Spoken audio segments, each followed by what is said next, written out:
কাৰ্বি আংলং জিলাৰ মুখ্য নগৰ ডিফুত আজি দিনজুৰি উত্তপ্ত হৈ পৰিছে। বিজেপিৰ ডিফুৰ বিধায়ক বিদ্যা সিং ইংলেঙৰ নাম জড়িত এটা কথিত ভাইৰেল ভিডিঅ' সামাজিক মাধ্যমত বিয়পি পৰাৰ পিছতেই ব্যাপক প্ৰতিক্ৰিয়াৰ সৃষ্টি কৰিছে। ভিডিঅ'টোত বিধায়কজনক এগৰাকী মহিলাৰ সৈতেই আপত্তিজনক পৰিস্থিতি দেখা গৈছে বুলি অভিযোগ উঠিছে। এই ঘটনাৰ বিৰুদ্ধে প্ৰতিক্ৰিয়া জনাই কাৰ্বি আংলং জিলা কংগ্ৰেছ সমিতি আৰু মহিলা কংগ্ৰেছে যৌথভাৱে আজি পুৱা 11 বজাত কাৰ্বি আংলং ক্ৰীড়া সমিতিৰ ফটকত এক ধাৰণা কাৰ্যসূচী ৰূপায়ণ কৰে। প্ৰতিবাদত শতাধিক কংগ্ৰেছ কৰ্মীয়ে অংশগ্ৰহণ কৰে। প্ৰতিবাদকাৰীসকলে কাঢ়াভাৱে দাবী জনায় যে যদি বিধায়ক বিদ্যা সিং ইংলেঙে নিজৰ ওপৰত উঠা অভিযোগসমূহৰ সন্তোষজনক জবাব নিদিয়ে তেন্তে তেওঁৰ পদত্যাগ নিশ্চিত কৰিব লাগিব। কংগ্ৰেছ নেতাসকলে এই ঘটনাক নৈতিক দেউলিয়াত্বৰ প্ৰমাণ হিচাপে বৰ্ণনা কৰে আৰু দলীয় শৃংখলাৰ গুৰি ধ্বংস কৰা বুলি মন্তব্য কৰে। প্ৰতিবাদত অংশগ্ৰহণ কৰা মহিলা কংগ্ৰেছৰ নেতৃসকলে বিশেষকৈ মন্তব্য কৰে যে সমাজৰ প্ৰতিনিধি হিচাপে এজন বিধায়কৰ আচৰণে মানুহৰ আস্থা ভাঙি দিয়ে।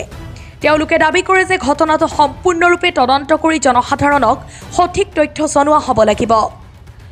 ইপিনে বিজেপি শিবিৰৰ পৰা এতিয়ালৈকে কোনো চৰকাৰী প্ৰতিক্ৰিয়া নাহিলেও দলীয় উৎসসমূহে কয় যে বিষয়টো চলি থকা ষড়যন্ত্ৰৰ ফল আৰু দলীয়ভাৱে প্ৰয়োজনীয় পদক্ষেপ লোৱা হ'ব। সামগ্ৰিকভাৱে ভাইৰেল ভিডিঅ'টোকে কেন্দ্ৰ কৰি ডিফু আৰু কাৰ্বি আংলং জিলাৰ ৰাজনৈতিক পৰিৱেশত ব্যাপক আলোড়নৰ সৃষ্টি হৈছে। পৰৱৰ্তী সময়ত এই ঘটনা কেনেদৰে আগবাঢ়ে সেয়া সকলোতকৈ গুৰুত্বপূৰ্ণ প্ৰশ্ন হৈ পৰিছে। আপোনালোকে দেখিছে এটা ভিডিঅ' এটা খুব ভাইৰেল হৈছে। সেই ভিডিঅ'টো MLA এজনৰ চিটিং MLA এজনৰ ভিডিঅ' খুব ভাইৰেল হৈছে। বিশেষকৈ আমি সেইটোৰ কাৰণে আজি ওলাই আহিবলগীয়া হৈছে। আৰু এইটো কি কাৰণে ওলাই আহিছো, আমি এটা লিডাৰ এটাৰ পৰা আমি এইটো এক্সপেক্ট নকৰো। তেওঁ এটা লিডাৰ, এজন লিডাৰ হয়, এজন MLA হয়, তেওঁ বহুত দায়িত্ব তেওঁৰ কান্ধত। আৰু তেওঁ যে এনেকে বস্তু এটা মানে কৰিব বা তেনেকে কৈ বস্তুখিনি ওলাব, আমি সেইখিনি মানে তেওঁৰ পৰা এক্সপেক্টেশ্যন সেনেকে নাছিলে। আমি সেইটোৰ কাৰণে আমি ওলাই আহিছো আজি। আমি বিচাৰো যে তেওঁলোকে এইটো বস্তু বিজেপি পাৰ্টীয়ে এইখিনি বস্তুত চাই কেনেকে কি হৈছে কি নহয়। আৰু সেইটো ওপৰতে আমি ছ'চাইটি হিচাপে আজি ওলাইছো, কংগ্ৰেছ পাৰ্টি বুলি নহয়। আমি ছ'চাইটি হিচাপে ওলাই আহিছো। আমাৰ ছ'চাইটিখন ডিগ্ৰেড হৈ গৈছে। আমাৰ ছ'চাইটিত ইমান বেয়া এটা এক্সাম্পল বা ইমান বেয়া এটা ঘটনা হৈছে, যোনটো আমি বিচাৰো যে এই বস্তুটো মানে ফিউচাৰত যাতে এই বস্তুখিনি আকৌ নহয় ফিউচাৰৰ। আৰু এইটোতে মই ক'ব বিচাৰো যে এই মহিলাগৰাকী যোনজনী আছিলে, তেনেকে আমি জানো, আমি শুনা পায়ে আছো বা গম পাওঁ, তেনেকে ঢেৰ আছে আৰু যোনটো এনেকে হৈ আছে। আমি ভাবো যে এই মহিলাখিনিও যোনবোৰে এনেকে বেয়া কামত তেওঁলোকেও ৰখিব লাগিব, নহলে এইটোতকৈ আমি ভেৰি চিৰিয়াছ ষ্টেপছ আমি ল'বলগীয়া হৈ যাব পাৰে তাৰপিছত। সেইকাৰণে এই বস্তুখিনি আমাৰ গোটেই ছ'চাইটিক হেম্পাৰ কৰি আছে, লিডাৰৰ ফালৰ পৰাই হওক বা মহিলাৰ ফালৰ পৰাই হওক। এইটো the whole incident itself was wrong. আৰু আমি বিচাৰো যে এই বস্তুটোৰ ভালকে administration also should get involve.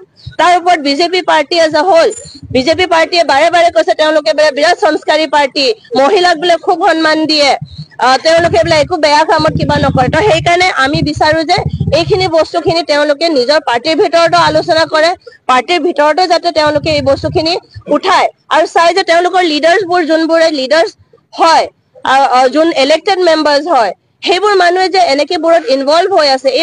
এইবোৰ ভিডিঅ' এটা এতিয়াহে ভাইৰেল হৈছে। আমি কথাখিনি এনে বাহিৰে কথা বহুত শুনো। এইখিনি বস্তু কিয় হৈ আছে? এইখিনি বস্তু পাৰ্টীয়ে ওলাই আহি পিনি পাৰ্টীয়ে নিজে নিজৰ মাজতো চাব লাগে যে এই বস্তুটো কিয় হৈ আছে, আৰু যদি হৈ আছে এইখিনি বস্তুখিনি ৰখাই দিব লাগে। সেইকাৰণে কি এইটো আমাৰ ফিউচাৰ জেনেৰেশ্যনছৰ কাৰণে বহুত বেয়া এক্সাম্পল হয়। ফিউচাৰ জেনেৰেশ্যন এফেক্ট হৈ আছে এইটোৰ পৰা। আৰু আমি নিবিচাৰো যে আমাৰ ফিউচাৰ লিডাৰ্ছ বোৰ এইটো কনচেপ্টত সিহঁতে পলিটিক্সত সোমাই যে আমি যি কৰিলো আমি ওলাই আহি যাম, বাচি যাম আমি। এইটো কনচেপ্টটো যাতে মানুহবোৰৰ মাথাত যদি এইটো নোসোমায়, এইকাৰণে এই বস্তুটো immediately it should be put to a stop. সেইটো কব হয়। আমি বিচাৰিছো যে তেওঁ অন মৰেল গ্ৰাউণ্ডছ ইটছেল্ফ তেওঁ এইটো চিটত বহি থাকিবলৈ যোগ্য হৈ থকা নাই আৰু।